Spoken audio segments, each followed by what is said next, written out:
Good morning po mga idol. Nandito po ako sa Basud, sa lugar po ng manugang ko. May ginagawa naman po ako ditong bahay. Ito po mga idol. Ito po mga idol.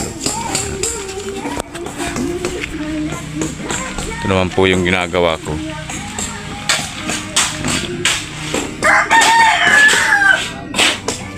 Ito naman po si Bayaw.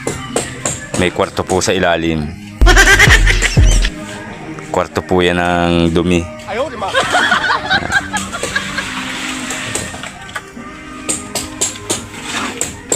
Po mga idol.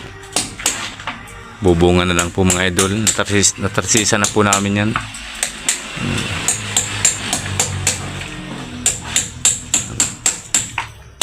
Electrical naman po. Electrical na ng anak ko.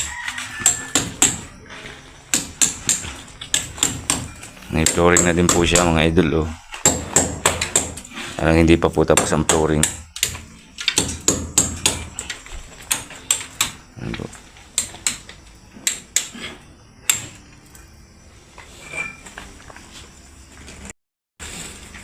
Po mga idol. Thank you po.